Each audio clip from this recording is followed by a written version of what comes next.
사랑과 은혜가 많으신 아버지 하나님 감사합니다.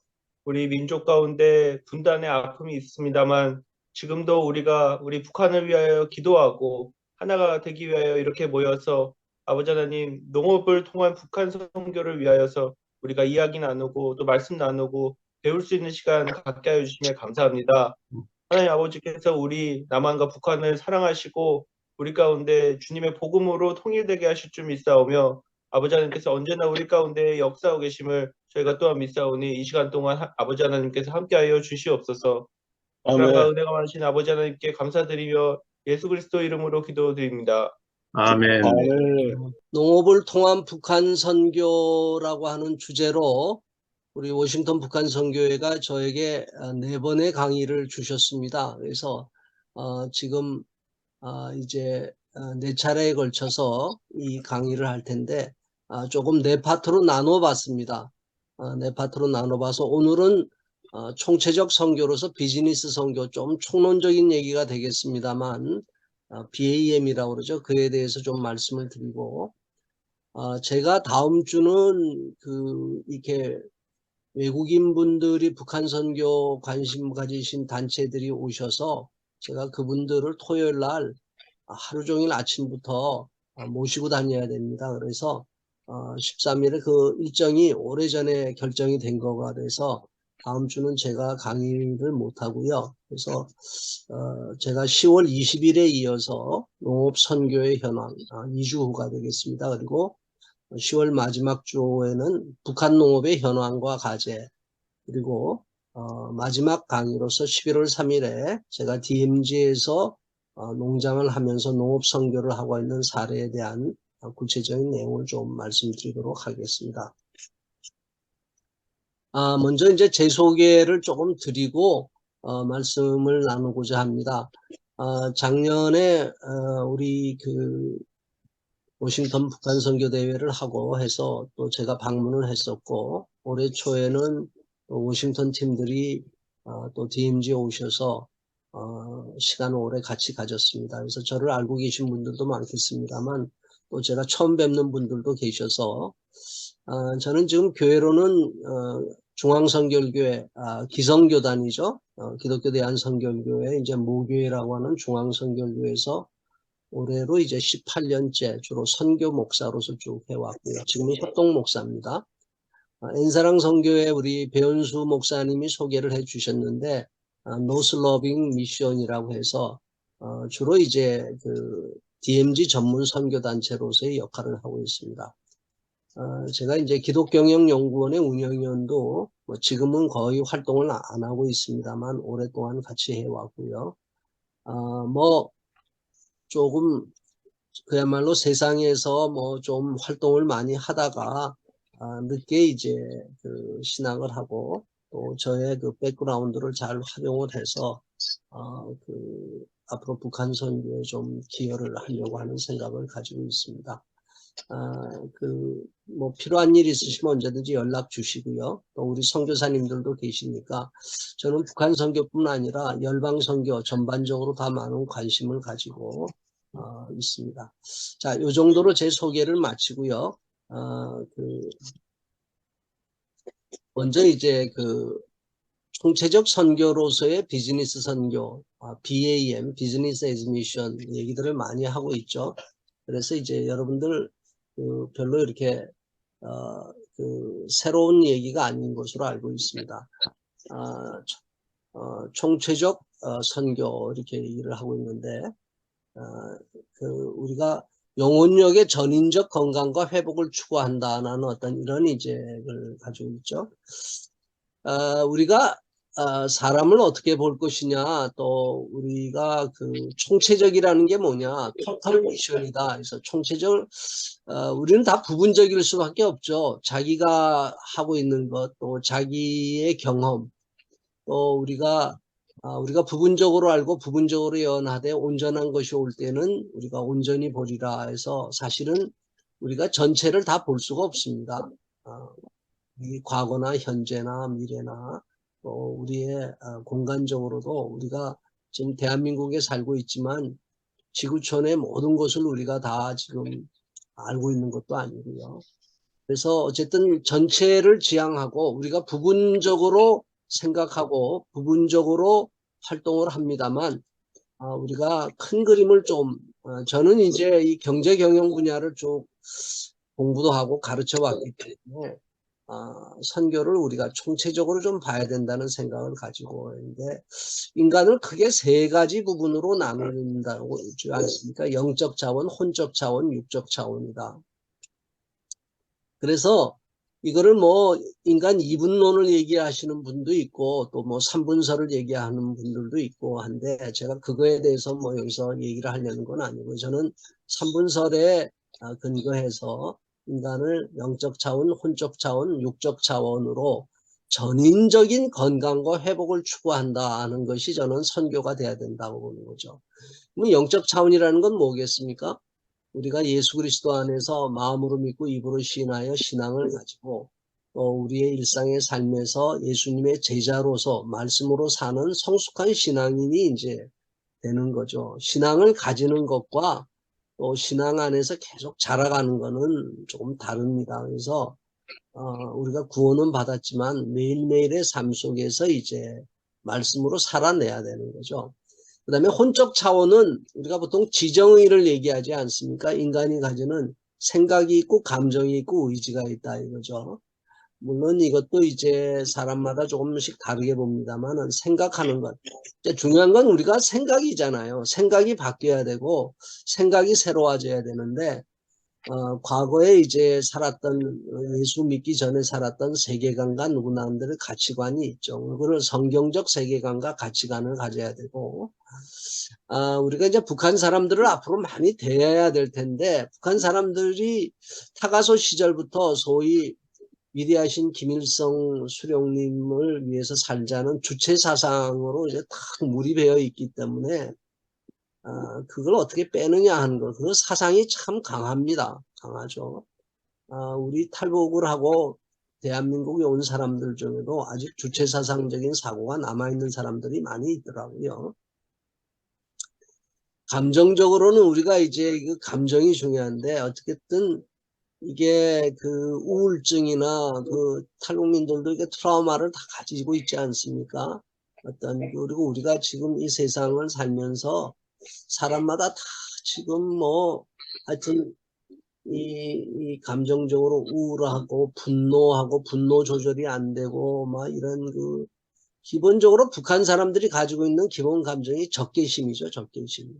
그걸 가지고 지금 북한 정권이 사람들을 계속 묶어대는 거 아닙니까? 적개심. 증오죠. 그다음에 이제 의지는 이렇게 적극적으로 의욕을 갖고 열심히 생활해야 되는데 우리 요새 이제 소위 장애인, 소위 말하는 중독자들이 너무 많아가지고 이게 우리가 큰 과제입니다. 그리고 이제 예배와 기도와 전도를 하는 것. 이제 육적 차원은 우리가 몸이죠, 몸. 몸이 건강해야 됩니다. 대부분이 이제 나름대로 탈북민들이 탈북하는 과정에서도 병들을 가지고 있고 북한도 지금 뭐 이게 의료 보건 수준이 열악하다 보니까 이게 뭐 우리 대한민국은 너무 지금 의료 수준이 앞서가 있지만은 참 여기에 있어서 그 차이가 현격하죠. 어떤 병든 몸을 치료하고 건강한 몸을 유지하고 운동하고 물질 생활이 직업을 갖고 경제 활동을 하는 것. 그래서 지난번에 우리 김추인 목사님이 이제 열매 나눔 재단이 탈북민들이 여기 와서 정착하는데 안정된 직업을 가지고 소득을 얻도록 하는 그게 참 중요한데 그게 이제 어려운 거죠. 잘 안 되고. 그래서 이제 경제적 필요를 충족해서 안정된 의식주 생활을 가지도록 하는 것. 그래서 이 세 가지를 우리가 총체적으로 봤을 때 우리가 주로 어느 쪽에 중점을 두고 할 것이냐에 따라서 선교 사역의 내용들이 조금 이제 달라진다고 볼 수 있죠. 주로 교육 훈련은 혼적 차원을 많이 하고요. 우리가 전도라든가 예배는 영적 차원을 강조하고 저는 이제 오늘 그 조금 BAM을 얘기하면서 육적 차원 얘기도 좀 하게 되겠습니다. 자, 우선 조금 선교 얘기를 뭐 다 아시겠습니다만 우리가 좀 기초를 다시 한번 정리를 해보는 차원에서 우리가 왜 선교하느냐 가장 기본은 마태복음 28장 마지막에 나오는 너희는 가서 모든 민족을 제자로 삼아 아버지와 아들과 성령의 이름으로 세례를 베풀고 내가 너희에게 분부한 모든 것을 가르쳐 지키게 하라. 이 말씀이죠. 그래서 예수 그리스도의 복음을 전하는 활동이 협이라면 광의로는 하나님의 나라를 이제 그 하나님의 나라 킹덤 오브 갓이죠. 이거를 공간적으로 계속 넓혀가려는 우리의 모든 노력이 이제 위임 명령의 근거한 선교입니다. 그래서 북한 선교라고 하는 것은 북한의 복음을 전하는 선교 활동이죠. 그래서 예수 그리스도가 우리의 구주고 마음으로 믿고 입으로 신앙했던 북한 사람들에게 복음을 전하는 게 협이라면은 요새는 이제 통일 선교라는 용어도 많이 쓰는데요. 이게 직접적으로 복음을 전하고 교회를 세우고 또 신앙 공동체를 세워가는 것이 잘 이제 한계에 부닥치다 보니까 전반적으로 복음적 평화 통일을 위한 남북한에서의 총체적 사회다. 꼭 북한만이 아니고 사실은 지금 우리 그 한국 국적을 가지신 분들은 오이사 조치로 해서 북한에 직접 들어갈 수가 없지 않습니까?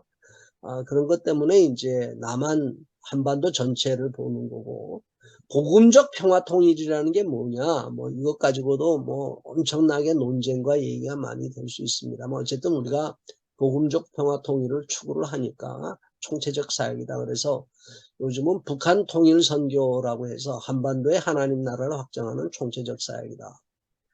자, 근데 이제 우리가 보통 선교를 얘기를 할 때 직접 선교와 간접 선교를 얘기를 하죠.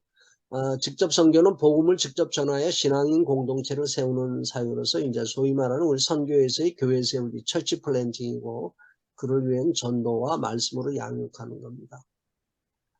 근데 이제 간접 선교라는 게 우리나라에도 복음이 전해질 때 서구 선교사들이 와서 이제 교회를 세우는 것과 함께 3대 그 활동을 했다고 그랬죠. 교회 세우는 것 이전에 학교 세우고 병원 세우는 것. 그래서 이제 수많은 선교사들 우리 그 세브란스에 왔던 뭐 알렌 뭐 이런 많은 선교사들은 이제 병원 사역, 그다음에 이제 교육 사역 했던 분들, 학교 세우고 했던 분들이죠. 그래서 의료, 보건, 복지, 농업, 산림, 교육, 비즈니스 분야에서 NGO와 국제단체를 통한 구호와 지원이다. 그래서 이를 통한 북한 정권의 변화를 우리가 추구하고 경제를 회생시키면서 우리식 사회주의에서 인류 보편의 가치가 실현되는 것으로 유도한다. 직접적으로 복음을 전하는 어떤 어떤 우호적인 환경, 이런 것들을 하면서 이제 복음에 대해서, 교회에 대해서 긍정적으로 이렇게 받아들일 수 있도록 하는 것이 간접 선교입니다. 그래서 저는 직접 선교가 간접 선교가 다 필요하고 다 가야 된다고 보는 거죠. 물론 상황에 따라서 지역에 따라서 뭘 우선해야 될 건가는 다룰 수 있다고 봅니다. 그렇지만 우리가 서로가 서로를 필요로 합니다. 필요로 하기 때문에. 그리고 북한 선교의 현 단계는 직접 선교가 불가능한 현실이죠. 지금 외국 분들이나 디아스포라들이 북한 내지에 들어가서 여러 활동을 간접 선교적인 활동을 하면서 하지만 북한의 정권, 북한의 그 노동당, 조선노동당에서는 절대 전도 못하게 하잖아요. 예배도 너희들끼리 예배 드리라 그렇지만 북한 주민에게 직접적으로 복음 전하는 절대 금지입니다. 이거를 할 경우에는 추방이거나 감옥에 가야죠. 그래서 지금은 이제 간접 선교를 통한 직접 선교의 문 열기 단계라고 볼 수 있겠습니다. 물론 앞으로 하나님께서 북한을 어떤 상황으로 이렇게 가실는지는 지금 모릅니다만 정말 직접 선교가 가능한 단계까지 빨리 이루어지기를 우리가 하는 거죠.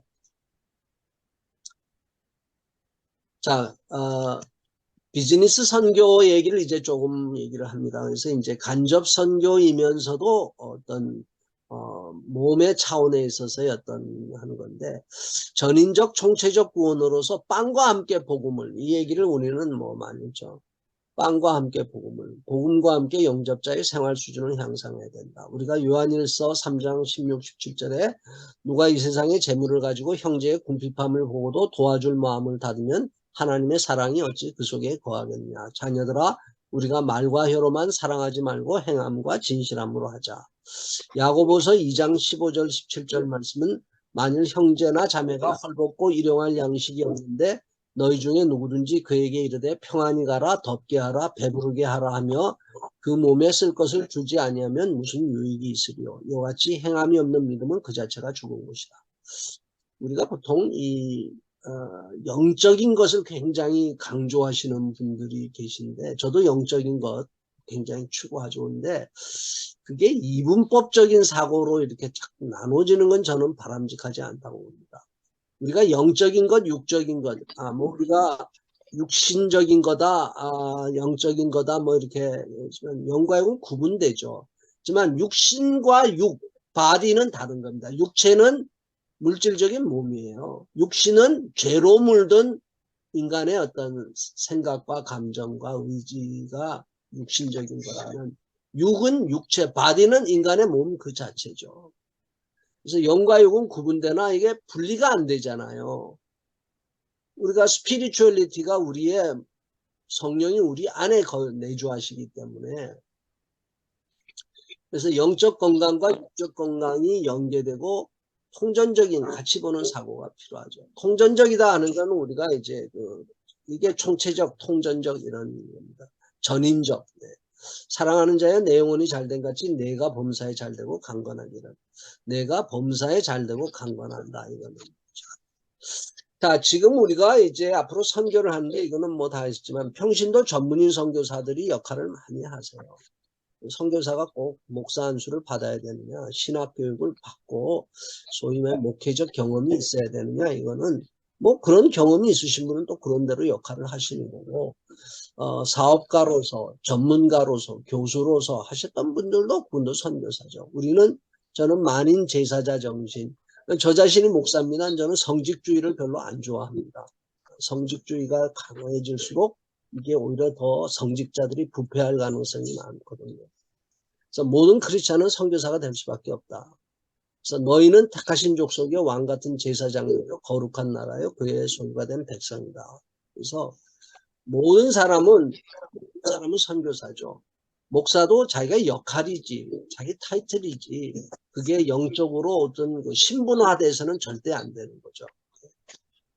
자, 그래서 사회주의와 이슬람권 선교 전략을 보면 전통적 목사 선교사가 한계입니다.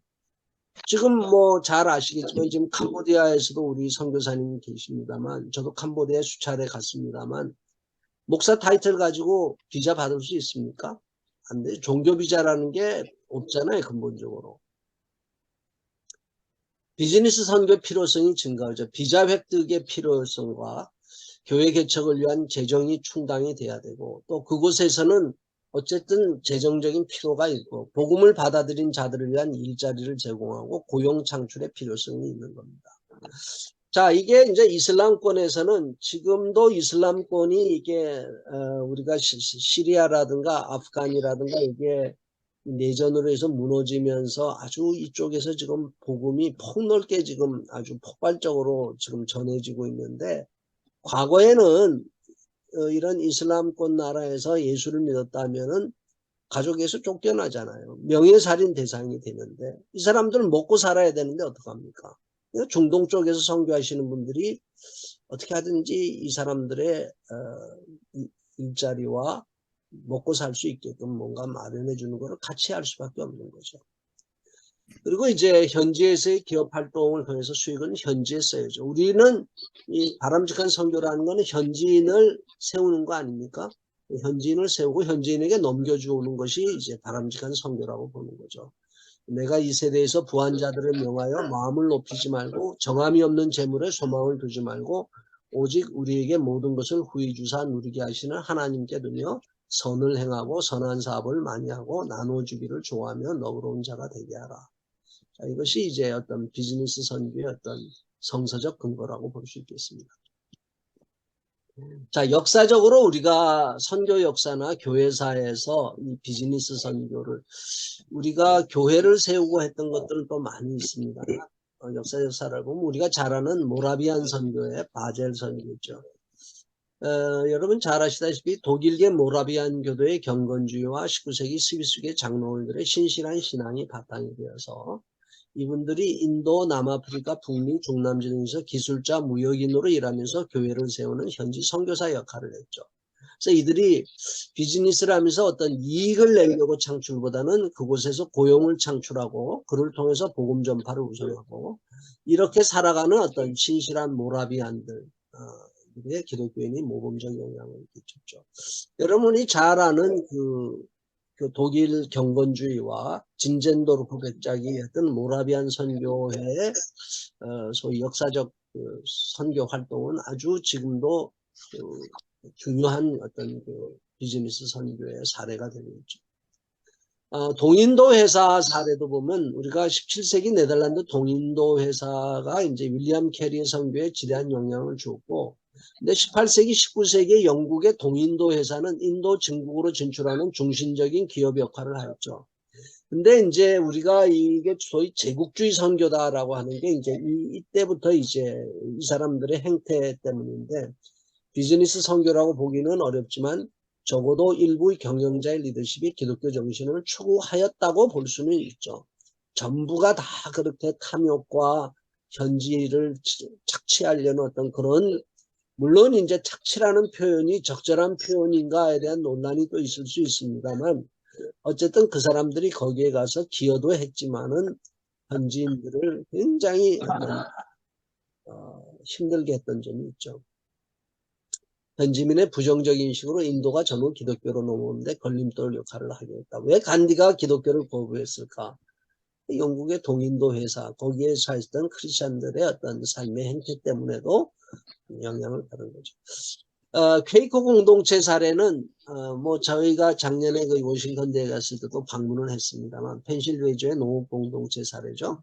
영국계 청교도의 순수한 신앙을 유지하고자 친대륙으로 건너갔고, 참 이 공동체는 신앙 공동체이면서 우리가 가장 저는 농업 생산 농업 공동체죠.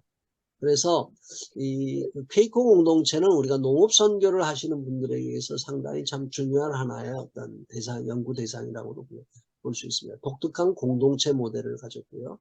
그래서 이분들은 삶과 일, 일상생활과 교회생활, 생산과 배분 모두를 신앙하면서 일원화시켰다라고 볼 수 있습니다.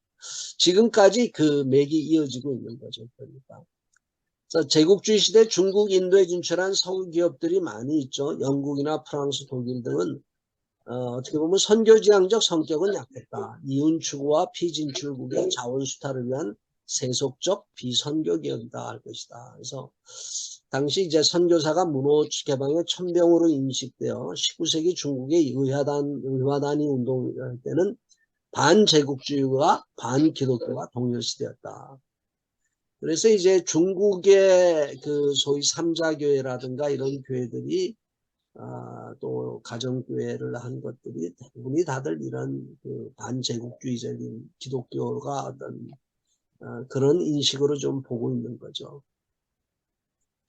우리가 1860년에 대동강에서 순교한 토마스 선교사도 미 상선 제네럴 셔먼호의 통역자로 입국했다가 이제 대동강에서 조선 병사에게서 순교를 하였죠. 자, 그러면 실제로 북한 선교 관련한 BAM 사례가 어떤 것들이 있느냐, 뭐 여기서부터는 이제 한국 내에 주로 탈북민 고용을 목적으로 했던 어떤 BAM들이 그동안에 많이 있었습니다. 이제 제조업 분야를 보면 메자닌 아이팩이나 메자닌 열매 나눔 재단, 우리 김동호 목사님이 많이 기여를 하셨죠. 열매 나눔 재단만 한 건 아니고 당시 정부 뭐 보수 정부 또 진보 정부에서 또 대기업 후원으로 설립이 됐고요. 서비스업 분야에서 카페 쪽으로 이렇게 탈북민들 고용하고 또 이런 거 했던 것들이 많고 다양한 뭐 이런 탈북민 청년들이 했던 이런 사업들이 있습니다. 지금도 이제 통일 코리아 협동조합이라고 우리 박예영 씨가 하고 있는 그 유통 온라인 쇼핑 쪽으로 해서 계속 이게 유지가 되고 있고요. 우리 그 열매 나눔 재단이 지원을 해서 이제 사업 이렇게 많이 지원을 해주면서 그 탈북민 편의점은 그나마 자유시민대학 예전에 순복음교회에서 이걸 조금 했었었고요. 열매 나눔 재단에서는 상당히 그래도 지속성 있게 또 정착한 사례들이 지금 나오고 있습니다. 애플의 휴대폰을 수리하는 이런 그 비즈니스를 가지고 탈북민들을 같이 하면서 신앙 공동을 이루어가는 그룹도 있고요. 우리 그 더 브릿지라고 하는 이제 컨설팅 업체인데 탈북민 창업 컨설팅과 크라우드 펀딩을 지원을 해볼 수 있고, 농업 분야는 이제 저희가 이제 파주에서 농장을 운영을 하면서 이 보나콤이라든가 보나콤이 이제 그 오랫동안 그 역할을 해왔죠. 그리고 지금 이제 농업 관련해서 생산 유통 분야에서 하고 있는 데들이 있고, 통일부 등록 비기독교의 NGO도 3분의 1이 농업 분야입니다. 그래서 실제로 선교에 있어서는 여러 가지 비즈니스, 어떤 업종이나 어떤 산업으로 갈 것이냐, 뭐 제조업도 있고 서비스업도 있지만 농업 쪽이 상대적으로 많습니다. 왜냐하면 개도국 자체가 1차적으로 1차 산업에서 우선 여러 가지 과제들이 많기 때문에 그런 거죠. 공동체 사례로 간 것들도 있고요. 가정과 교회, 일터, 자녀, 대안학교를 일체적으로 이제 하는 것도 있습니다. 근데 대체적으로 이게 이제 지속돼야 되는데 열매 나눔 재단에서 했던 카페 사업이라든가 메자닌 아이팩은 폐업을 했어요. 결국은 이제 문을 닫았죠. 왜 문을 닫았냐? 계속 적자가 발생하고 이게 계속 이거를 적자를 메우려는데 한계가 있다 보니까 그러니까 이게 결국은 지속을 못한 거죠. 탈진 상태가 되버리고 경영 능력에서도 왜 적자가 계속 나오느냐 여러 가지 이유가 있지만 경영자의 문제이기도 하고 역량이 안 되는 거죠. 이게 잘 못 해내는 거죠. 우리가 예전에 그 열매 나눔 재단에서 했던 메자닌 에코인 사례는 아직까지도 이제 지속이 되고 있고 다문화와 탈북민들을 같이 고용을 하면서 2008년에 설립됐으니까 지금 이제 거의 한 15년 정도 됐습니다. 그동안 뭐 여러 가지 어려움도 있고 했지만은 그래도 고용과 경영을 지속을 하고 있고 초기에 이 회사가 세워질 때 블라인드 제조업이에요. 블라인드 파주에 공장이 있죠. 파주 원롱 쪽에 있습니다. 열매 나눔 재단이 이제 주도를 하면서 당시에 이제 보건복지부와 통일부 그다음에 SK 사회적 기업 사업단이 있었잖아요. SK가 요 세 군데가 같이 출자를 했어요. 그러니까 출자는 같이 했고요. 그 다음에 각자가 여러모로 이제 통일부 같은 데는 이제 그 인건비 지원, 그러니까 사회적 기업으로 선정을 해주면서 인건비를 계속적으로 사회적 기업을 통해서 인건비를 지원했고 일반 기업체들은 경영을 이제 자문도 해주고 그 다음에 구매처로 이제 제품을 이제 구매해주고 그 다음에 기술 교육 면에서는 이런 그 우드림이라든가 이런 쪽에서 생산 기술이라든가 이런 거를 MOU를 체결해서 계속 해주고 생산하는데 하청 이렇게 해주고 그래서 생산과 판매와 자금과 이런 모든 면에서 이제 했기 때문에 아직까지도 그렇게 쭉 유지가 되고 있습니다. 아까 말씀드렸지만은 이제 다양한 서비스업, 농업, 공동체 사례에서도 우리 보나콤은 특히 이제 농업 쪽으로 해가지고 그 지금 충북 보은과 경북 의성에 있죠. 20년 넘는 역사가 이제 되고 있습니다. 그만큼 이제 올해 이렇게 해왔다고 하는 거는 아직 이제 잘 생존을 넘어서 성장을 하고 있는 거죠. 사업 추진 예로는 계속 있는 것 같아요. 여러 가지. 네. 그 다음에 이제 그 한국 외에서 북한 선교 관련한 BAM 사례를 우리가 본다 그러면 북한의 경제특구 및 북한 내지에서의 BAM이 있는데 개성공단 사례는 가장 대표적인 사례죠. 2016년에 이제 클로즈하고 나서는 아직까지 거의 7년이 지났습니다만 125개 중에 크리스찬 경영자들이 소수 있었죠. 저희 교회 장로님도 여기서 자동차 부품 사업 공장을 운영을 하셨어요. 우리가 잘 아는 신원의 박성철 회장도 여기서 신원이 여기서 이걸 했었죠. 물론 그 후에 어려움을 많이 겪었습니다만. 그래서 여기에 있어서 예배를 드렸느냐. 거기 우리 북한 직원들이 당시에 개성에서 한 5만여 명 됐잖아요. 2015년에. 엄청 많은 거죠.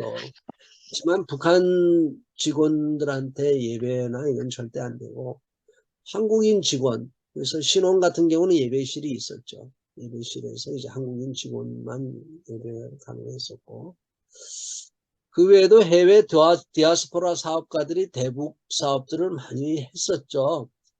지금 이제 코로나 이전에 다 코로나가 들어서 철수를 하면서 이제 북한이 다시 열리면서 이제 들어가기를 지금 계속 이제 준비들을 하고 있는 것으로 알고 있습니다. 앞으로 이 북한 내지에 있어서의 이 BAM 사업이 앞으로 어떤 식으로 전개가 또 될 것이냐, 코로나 이전과는 좀 다른 양상이 될 가능성이 많이 있다고 봅니다. 비즈니스라기보다 구제적인 성격이 강하고, 북한 정권 사람들이 들어오게 비자 내주고 활동해주게 하는 거는 돈 가지고 오라는 얘기죠. 돈 가지고 와서. 사업 주체는 디아스포라 교포 중심으로 미국, 캐나다, 호주 분들이고, 북한 정부가 이제 허가해주고 오면서 통제는 확실하게 하잖아요. 경제는 이 분야에서 낮은 선봉 같은 경우는 제한적 개혁 개방을 하지만 정치와 사상 분야는 확실하게 통제 감시한다. 그래서 이제 선양 하나 같은 경우가 나선 경제특구에서 가장 대표적인 사례죠. 빵 공장, 두부 공장, 신발 공장을 하면서 유치원 타가소도 운영하고 병원을 졌죠. 지금 평양에 소아재활 센터를 지금 윤상혁 박사님 우리 뭐 잘 알려져 있죠. 그거를 이제 했습니다. 봉제 공장을 하신 분들, 뭐 된장 사업 하신 분들도 특히 나선 공장 특구에서 있었고요. 외국계 선교단체 내지 사역으로 CFK 크리스천 페더레이션이 아니고 프렌즈입니다. 제가 영어를 잘 붙였네요. 크리스천 프렌즈 오브 코리아. 작년에 워싱턴 대회에 했을 때 우리 롭 라빈슨 선교사님이 여기 오셨었죠. 블랙 마운틴과 연결이 되어서 있습니다. 이분들이 이제 북한 내지에서 주로 농업 쪽으로 많은 그 도움들을 줬고요. 근데 이게 비즈니스냐 구제냐 사실은 사업으로서의 고용이냐 시혜로서의 복지냐에 대해서는 좀 논란이 있는 부분이 있습니다만 두 가지 성격이 다 같이 섞여 있다고 볼 수 있겠습니다. 그래서 복지적인 후원을 받아서 운영을 하면서도 이제 그쪽에서 고용을 하면서 직원들에게 월급을 주는 뭐 비사업 성격의 프로젝트는 평양 과기대는 지금 계속 유지가 되고 있고요. 조용기 평양병원도 지금 다시 오픈될 수 있기를 기다리고 있습니다. 다만 이제 여러 가지 그 유엔 제재 때문에 기기가 못 들어가고 있죠. 중국동 제3국에서의 BAM은 이제 뭐 다양한 분야에서 이거는 현지 사업, 우리 캄보디아에서도 다양한 분야에서 BAM을 하시는 분들이 계시고, 핸즈커피는 뭐 연변 지역에서 카페 사업을 성공했는데, 앞으로 중국에서 이 선교사와 관련된 비즈니스들이 어떻게 될 것이냐, 앞으로 이거 거의 다들 이제 퇴출이 됐는데, 보나콤 사례가 있죠. 또 선교사가 직접 경영한 사업들고, 러시아에서는 주택 건설이나 농장 운영도 있고, 연변과기대는 이제 문을 닫았고요. 그래서 지금 아직 운영이 되고 있는 곳이 있고, 철수한 곳도 있고, 그 다음에 이제 이런 상황이 있습니다. 자, 그러면 이제 비즈니스 선교의 어떤 여러 가지 현황에 대해서 좀 설명을 드렸기 때문에 비즈니스 선교를 바라보는 부정적 시각. 자, 이게 예전부터 BAM 얘기를 하면 그 후원해주는 교회, 선교사 후원교회에서 선교 담당 장로님이나 왜 교회 세우는 거 안 하시고 비즈니스를 하시려고 그래요? 왜 돈 버시려고 그래요? 뭐 이런 거 얘기들이 많이 나왔습니다. 그래서 이게 물론 지금 BM의 역사가 꽤 오래되고 해서 아직 이런 초창기적인 이런 하는데 이제 거의 지나갔습니다만 실제로 비즈니스를 하다 보면 비즈니스라는 게 어떤 그 이미지가 물신주의, 이기주의, 경쟁, 성과 압박, 쾌락 추구 뭐 이런 것들이 많이 연결이 되기 때문에 어떻게 보면 참 더 어려운 점이 없지 않아 있습니다. 그리고 후원을 해주는 교회도 영육 이원론적인 시각에서 선교사는 교회 세우기에 전념하고 사업은 사업가가 하도록 하라 이렇게. 또 실제로 선교사가 거기서 재정 문제라든가 이런 거를 하기 위해서 비즈니스를 하면서 생기는 부정적인 문제들이 있습니다. 왜 선교사가 돈 벌려고 하느냐. 그러다 보면 돈에 매인다. 순수성을 잃는다. 그러다 보면 비싼 차 타고 생활 수준 높아지고 자녀들을 외국인 학교 보내고 현지 선교사들 간 갈등을 유발시키고 교회 개척사역의 중심 선교사와 사업 병행을 하는 선교사 간의 비교와 시기를 불러일으키고 또 이게 비즈니스라는 게 하다 보면 자금 지원자, 투자자, 구매자, 판매자, 종업원, 공무원 간의 복잡한 인간관계가 발생하죠. 우리 예를 들면 캄보디아나 베트남 같은 데 사업하다 보면 뇌물 안 주고 문제가 생기잖아요. 통관을 해야 된다. 무슨 뭐 법적 규제가 생긴다 할 때 참 이거 해야 되냐 말아야 되느냐 뭐 이런 문제들이 계속 생깁니다. 그러니까 영원 구원보다 후원자 모금 펀딩에 시간을 보내고 부풀리기 문제가 나오고 그러다 보면 부정직성이 생기고 그래서 이런 거를 안 하겠다는 분들도 많습니다.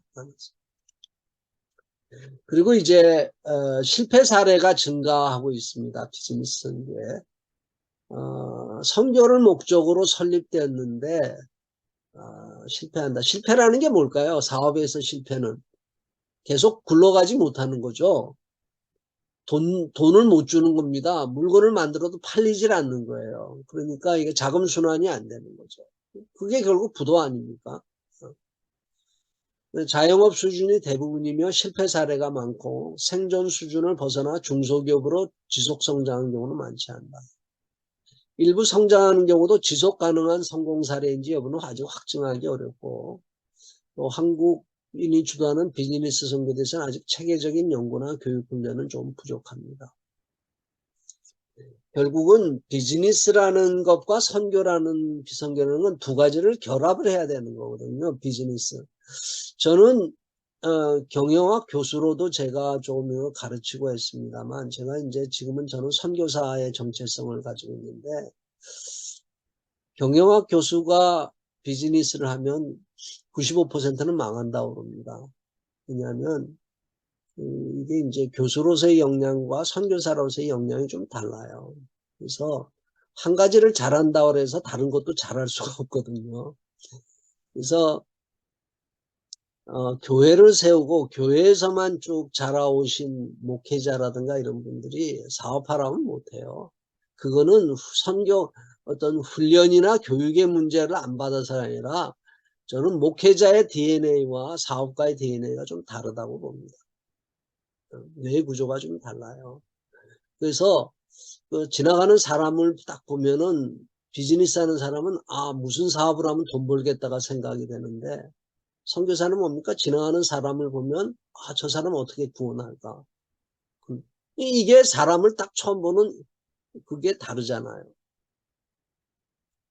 그래서 이게 켄 엘드레드라고 이제 비즈니스 선교에서 아주 가장 대표적인 그 이론가죠. 수익성과 안정성이 확보하고 현지인을 위한 일자리와 부를 창출하고 그것이 현지 교회 부흥에 연결이 돼야 된다 하는데 이게 비즈니스적 요소와 선교적 요소가 공존 조화될 수 있지만 양자간 충돌 대립이 발생하는 현상이 보통. 그래서 사업을 하다 보면 사업을 시작해서 성장시키고 유지시켜 가는 데는 비즈니스적인 논리가 있어요. 일시적으로는 적자가 날 수 있지만 지속적으로 적자가 나면 이거는 어렵죠. 생존하고 성장하고 이익을 창출해야 되고 경쟁력을 확보해야 되고 때로는 안 될 때는 구조조정이라는 게 직원을 해고하는 거잖아요. 이게 가능하고 효율성을 추구를 해야 되는 게 비즈니스 논리입니다.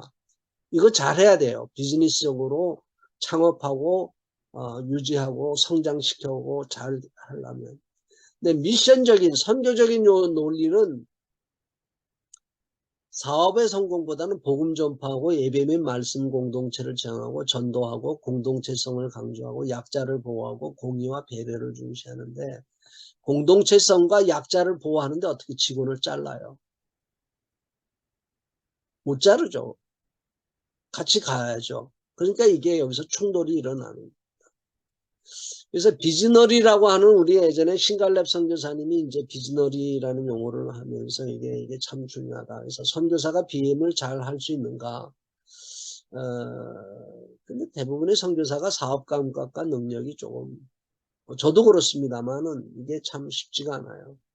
그래서 같이 이제 미셔너리와 비즈니스맨이 서로 손을 잡아서 사업하고 교회를 세우는 같이 가도 결별이 생기고 서로 상처받고 상호 신뢰와 보완을 지속해 가지 못하는 것이 이제 저는 비즈니스맨은 비즈니스맨이고 미셔너리는 미셔너리다. 한 사람이 두 가지 다 하기는 어렵다. 저는 이제 제 기본적인 입장은 그렇습니다. 그래서 미셔너리와 비즈니스맨의 어떻게 하면 온전한 결합을 이룰 것인가 하는 것이 성공이라고 봅니다.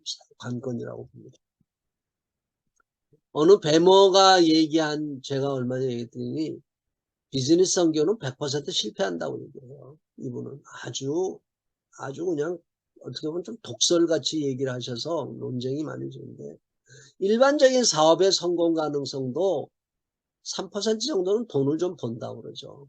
5%는 본인 인건비 정도 벌고 10% 정도는 현장을 유지하는데 5년 내 접을 확률이 90%라는 겁니다. 일반적인 사업도. 왜? 손익분기점이 안 되고 투자일수가 안 되는 거죠. 그래서 이분은 상당히 잘 하신 분이에요. 잘 하신 분이고 지금 뭐 이름 얘기하면 다 알만한 분인데 뱀 창업의 성공 가능성은 거의 0%다. 기본적으로 폐업해야 할 비즈니스를 후원금으로 유지하는 것이다. 후원금이 없다면 99%는 1년 이내에 폐업한다. 이 선교사들이 잘 하고 있는 선교사를 이렇게 하니까 좀 굉장히 어필을 받긴 했습니다만 냉정하게 보시더라고요. 후원금으로도 5년 이상 유지는 20%에 불과하다. 5년 넘어 지속 가능한 사업은 10% 정도 안 돼. 두 마리 토끼 쫓는 것과 사업 추진과 교회 개척 병행은 두 마리 토끼를 쫓는 것으로 대부분 실패한다. 그래서 목사로서의 비즈니스 선교사는 의욕만으로는 안 된다. 그래서 안 되는 사업을 개척 지원이라는 명목하에 끌고 가는 것이다. 그리고 이제 우리가 실제적으로 비자라 발급하는 이런 부분인데 현지 정부가 결국은 이제는 거의 다 알아요. 사업 비자로 들어오지만 저 사람들 선교사들이라고 하는 것.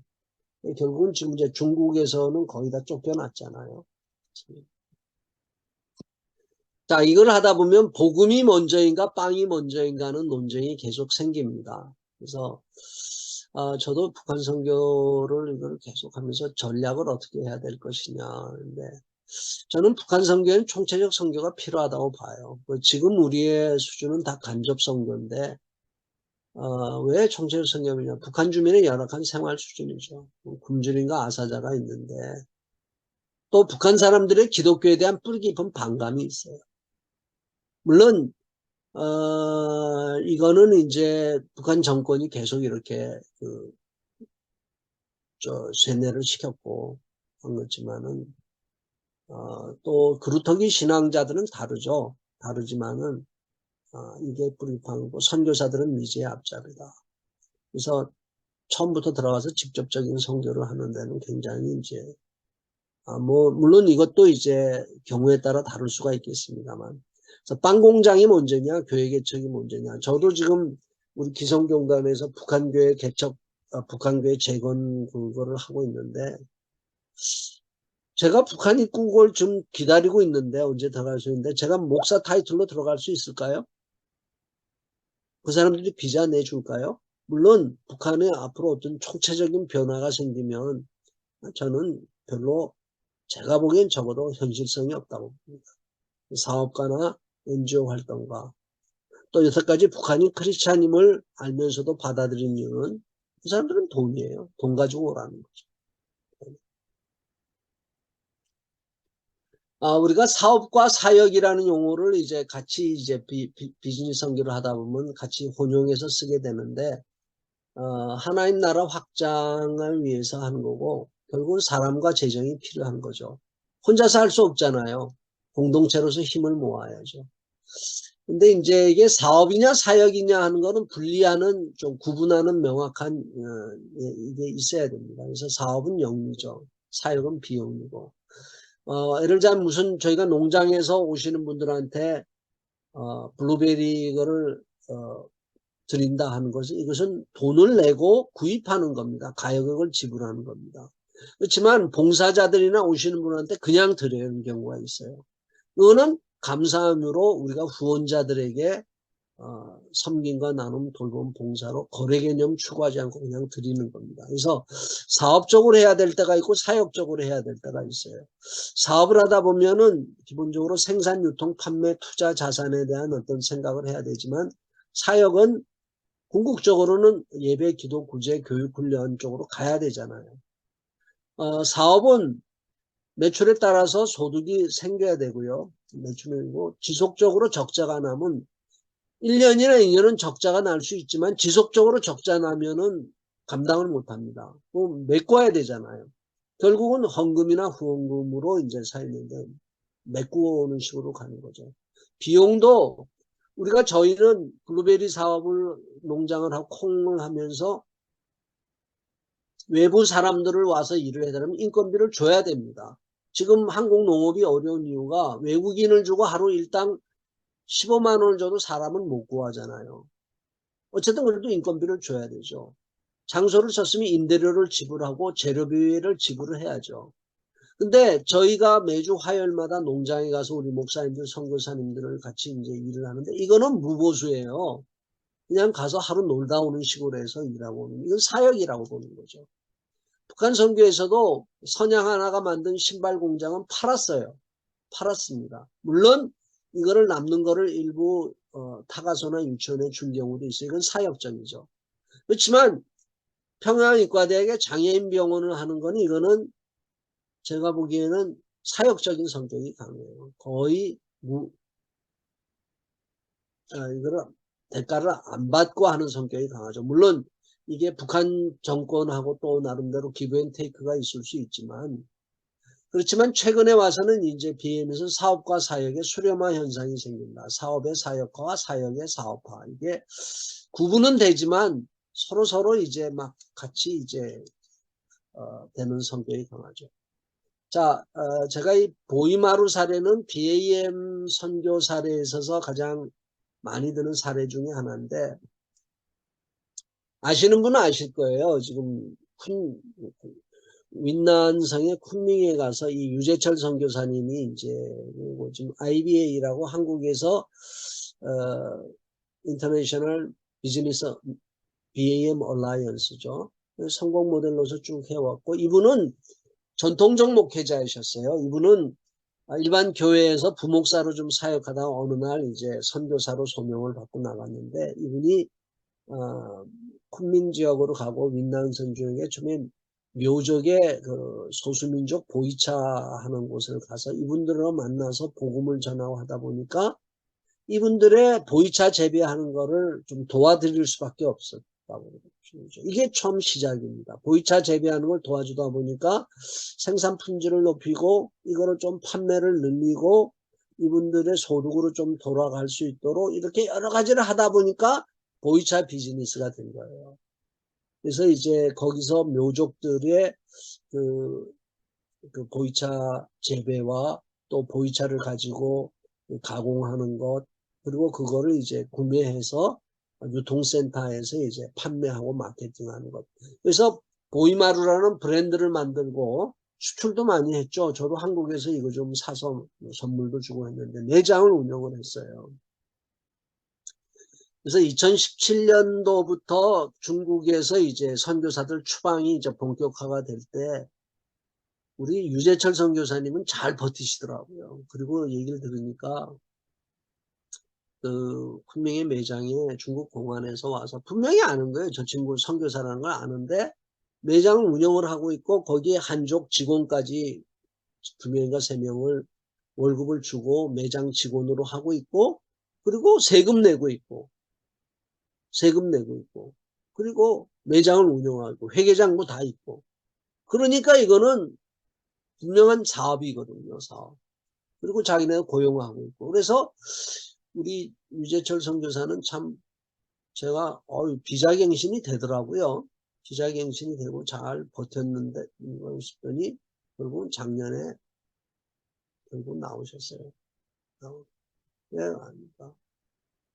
그리고 이제 가면서 제자화시키고 교회 개척 묘족들 그쪽에서 교회를 세우고 현지 교회를 제쳐하고 제자를 양육해서 히말라야 루트를 통해서 카페 및 개척 지원하는 것까지. 처치 플랜팅도 잘 하셨어요. 그리고 비즈니스도 잘 하셨고 했는데, 물론 뭐 여러 가지 어려움이 많이 있고 후원도 받았겠죠. 하지만 이제 결국은 중국 정부에서 비자를 안 줬습니다. 작년에 결국 끝났죠. 그래서 이제 저는 앞으로 이제 우리가 제가 사역이나 사업을 추진할 때 결국은 우리가 선교제, 이거는 꼭 북한만이 아니고 전 세계 사역지에 가서 BAM이라는 걸 할 때 이게 결국은 영혼구원으로 기여되느냐, 선교적 목적으로서 교회 공동체를 세우고 영혼구원 제자 양육으로 이어져야 되느냐 하게 된 질문이 되고, 선한 영향력을 발휘하여야죠. 이 사업을 통해 사람들에게 선한 영향을 미치고. 차별성, 저는 이제 제가 이 DMZ 와서 이걸 하고 있는 것도 북한 선교회에 있어서 DMZ에서 어떤 새로운 사역을 창조적으로 해나가는 게 굉장히 차별적이다라고 생각을 했어요. 남들이 하고 있는 것, 그거보다는 남들이 자꾸 하고 있는 거에 어떤 사역자들이 같이 뛰어들어서, 물론 거기서 다른 내용으로 좀 더 차별적으로 하지 않고 똑같이 하면 중복과 소모적 경쟁이에요. 그래서 차별, 전문성이어야 됩니다. 아마추어 아닌 프로 수준으로 나와야 되고, 탁월성, 전문성과 역량 개발이 쌓여면 뛰어난 열매입니다. 그래서 뭐 저도 이거를 지금 농장 사업과 저는 이 관광, 이 아이템은 저희는 두 개입니다. 농장과 농업과 관광인데, 이게 결국 영혼구원으로 기여되느냐, 선한 영향력을 발휘하느냐, 차별적인가, 전문적인가, 탁월성이 있는가, 이걸 계속 질문을 합니다. 그래서 선교적 비즈니스를 하려면 차별성, 전문성, 탁월성, 역량 개발하면서 지속성이 중요합니다. 우리가 뭐 수없이 많은 비즈니스들이 선교지에서 세워지고 또 무너지고 또 세워지고 하지만 지속성이 중요하죠. 그러니까 한때 잘할 수는 있잖아요. 우리가 다 그렇잖아요. 사역이라는 게 한때 잘할 수는 있지만 지속적으로 잘하는 건 어렵잖아요. 그래서 제가 차별성을 강조하는 거는, 이거는 제가 경영을 가지면서 경영 전략에 있어서도 두 가지 방향으로 항상 저는 가야 된다고 얘기를 합니다.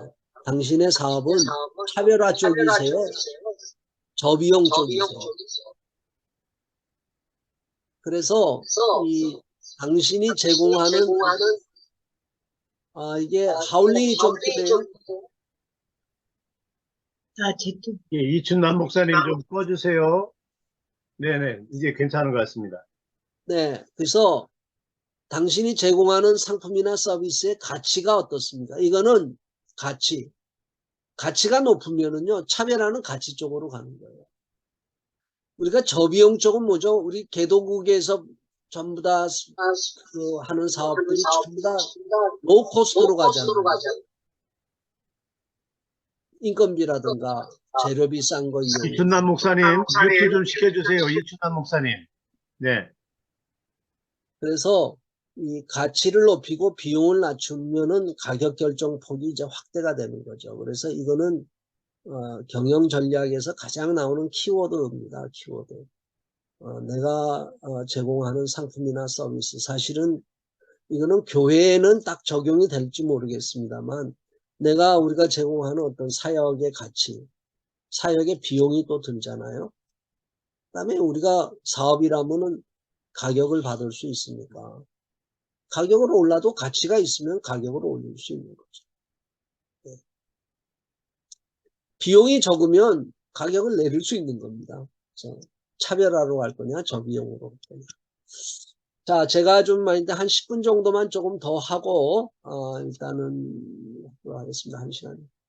자, 기업 차원의 선교에서 비즈니스와 선교 측면. 이제 저는 여태까지 비즈니스 선교를 좀 총괄적인 말인데, 기업 선교라고 하는 용어는 이게 비즈니스 선교가 거의 기업화돼서, 예를 들자면 개인 차원의 스몰 비즈니스가 아니고, 예를 들면 주식회사나 무슨 협동조합이나 무슨 완전히 좀 규모가 커진 경우를 보통 기업 선교라고 그러죠. 기업 선교. 물론 뭐 개인 차원의 스몰 비즈니스도 자영업도 비즈니스 선교입니다만, 우리가 기업으로 이제 좀 큰 회사들이 있잖아요. 큰 회사가 기독교적 정체성을 가지고 우리 회사는 비즈니스 선교하겠다. 그래서 이제 역시 맞으면 비즈니스적인 측면이 있고 선교 측면이 있어요. 이거를 기업 차원에서 어떻게 잘 유지해 갈 것이냐 하는 게 기업 선교에서, 근데 기업 선교는 이거를 또 좀 전문적으로 연구하시는 분들이 많이 있어요. 그래서 저는 기업 선교의 유형을 한 3가지로 여기서 지금 제시했는데, 분리형, 일체형, 혼합형입니다. 왜 이 개념을 했냐면 기업 선교가요, 미국에서도 지금 예를 들자면 우리가 이랜드, 신원, 우리가 또 미국의 칙필레, 미국의 기독교적 정체성을 강하게 드러내는 기업들이 많이 있지 않습니까?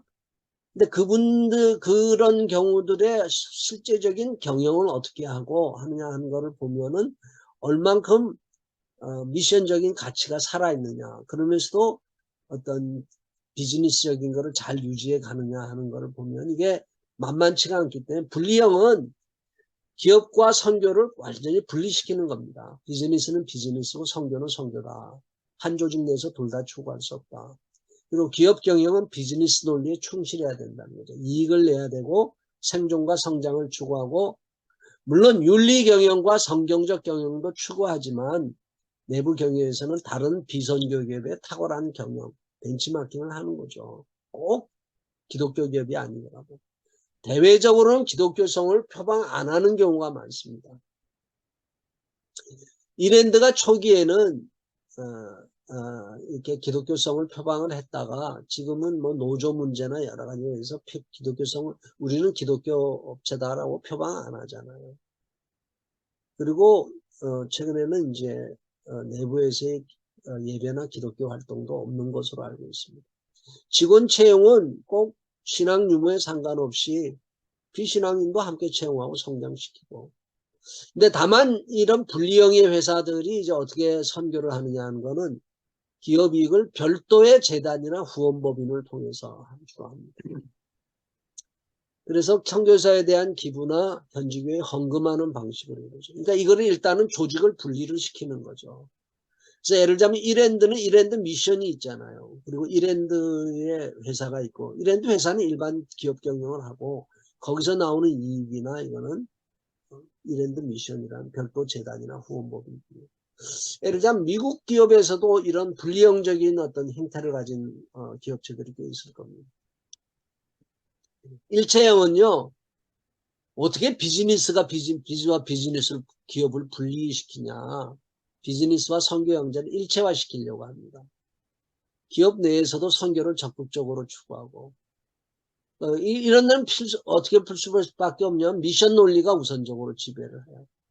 직원 채용과 경우도 신앙 있는 직원을 우선적으로 채용하려 하고, 비신앙인일 경우에는 꼭 채용해서도 내부적으로 전도와 양육을 합니다. 대외적으로도 국가적 제약이 없을 경우는 기독교적 정체성을 표방하고요. 근데 대체적으로 보니까 선교사 주도의 자영업 사례가 많아요.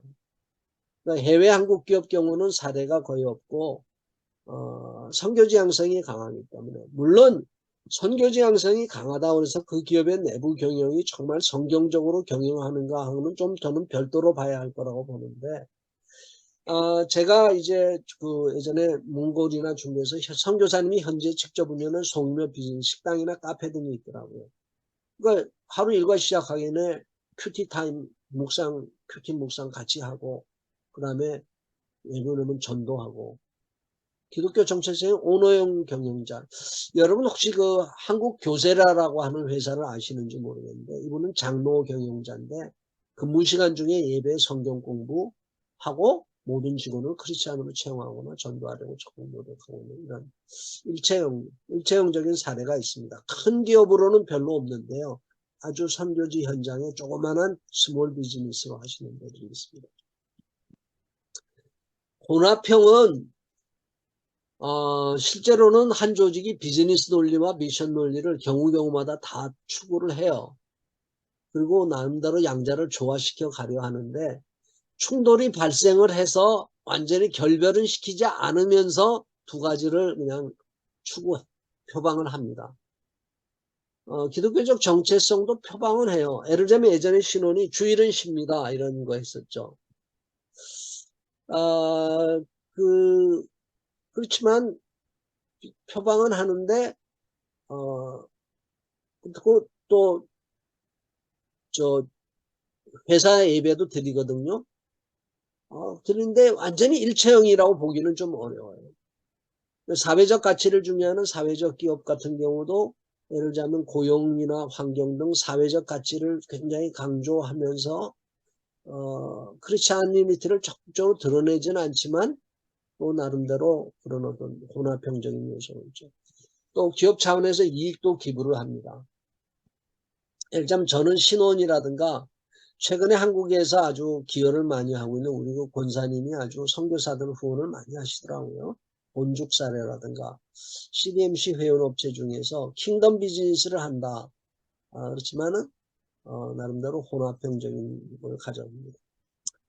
그래서 이게 분리형이냐 일체형이냐 혼합형이냐는 지향하는 목적, 교회 개척을 목적으로 세워진 기업이냐 아니면 기업 성공을 목적으로 세워진 기업이냐 아니면 공공성을 추구하는 목적이냐, 또 기업 규모, 투자 규모나 경영 수준, 리더십의 특성, 예를 들자면 선교사 주도형이냐 경영자 주도형이냐 NGO 주도형이냐, 재정 원천이 자체 조달형이냐 외부 후원형이냐. 예를 들자면 교회나 크리스찬 분들로부터 자체적으로 조달한 경우에는 크리스찬리티를 이렇게 일체형이나 이렇게 갈 수 있죠. 그렇지만은 그렇지 않은 경우에는 좀 어렵죠. 타 조직과의 연계성. 그래서 저는 기업 선교에서 비즈니스와 선교의 결합 양태를 보면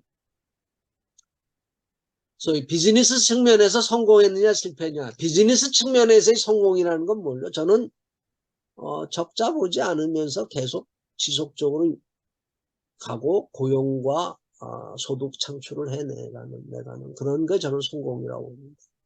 근데 비즈니스적인 면에서 적자를 계속 보고 있고 고용도 제대로 못하고 있고 구조조정을 해야 되고 이런 건 실패라고 보는 거죠. 선교 측면에서는 그 회사가 선교적으로 얼만큼 기여했느냐. 그래서 이거를 네 가지 유형으로 보면 성공한 분리나 저는 분리 일체 혼합형도 다 비즈니스 측면이나 선교 측면에서 다 성공할 수는 있다고 봅니다. 그렇지만 그 비즈니스 측면만을 너무 가져다 보면 비즈니스 측면에서는 성공했지만 선교 측면에서는 실패한 형이 될 수 있어요. 그다음에 선교 측면은 너무 강조하는데 비즈니스 측면에서 실패하는 경우는 실패한 일체형이고요.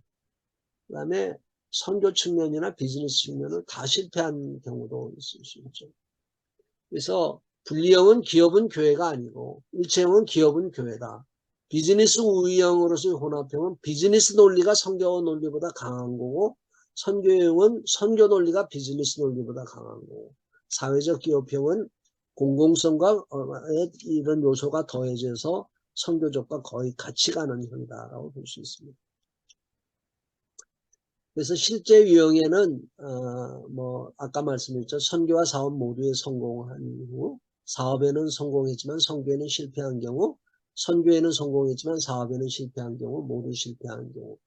기독교적인 정체성을 드러내는 측면에서는 외부적으로 기독교성을 표방하는 경우들이 있어요.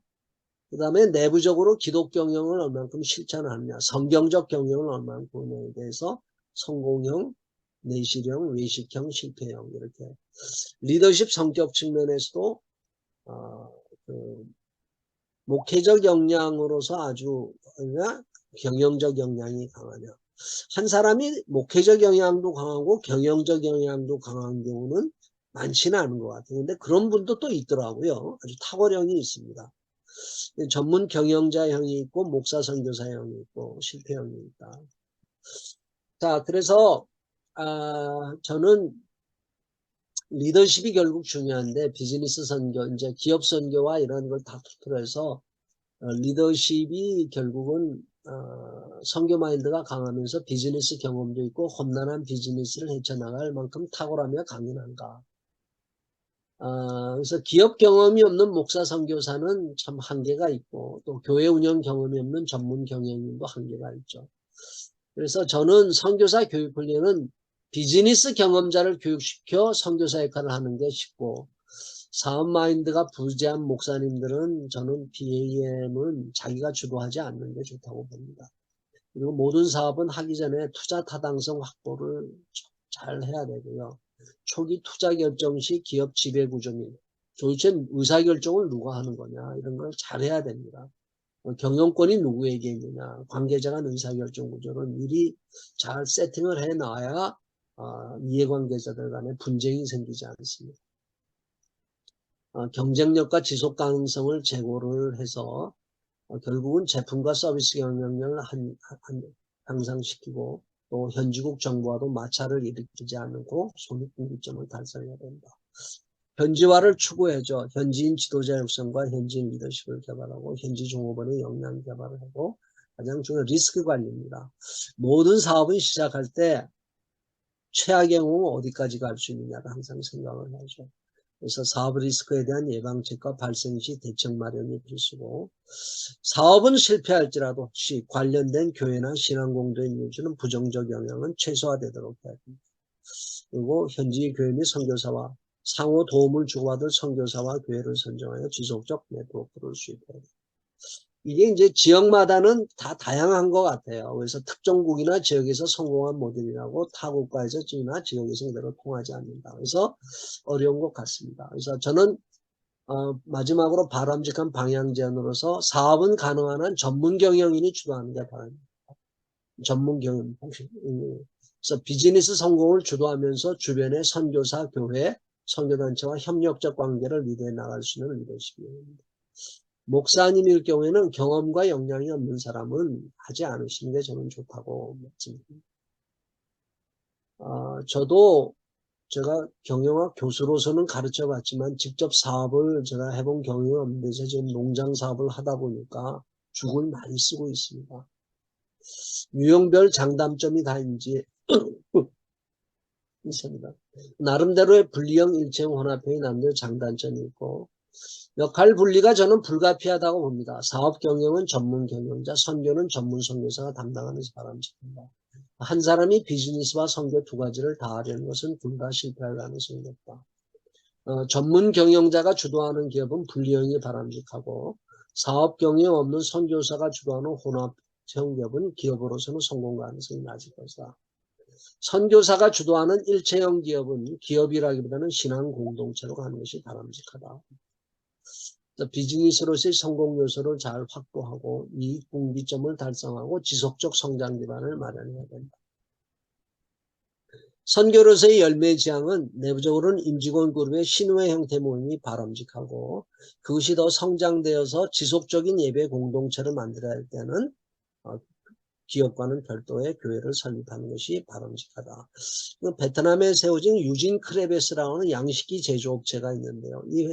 이 경우가 딱 이런 경우입니다. 내부 신우회를 하다가 딱 교회를 별도로 베트남 목사를 통해서 교회를 설립하도록 했습니다. 별도로 설립되는 교회는 별도의 목사 선교사를 리더로 세우면서 기독교성 토방은 국가적 지역적 형편에 따라 다를 수밖에 없죠. 우리 지금 북한 선교는 이게 전혀 안 되잖아요. 연합과 협력 구조를 형성하는 것, 사업가가 현지 선교사 및 교회, 선교단체와 연대하여 상호 보완하면서 협력하는 것이 비즈니스 선교의 관건입니다.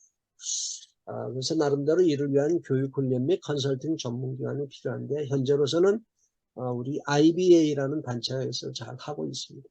자, 오늘 제가 한 4분 정도 더 됐는데 요거로서 1시간 정도 제가 강의는 일단 마치도록 하겠습니다.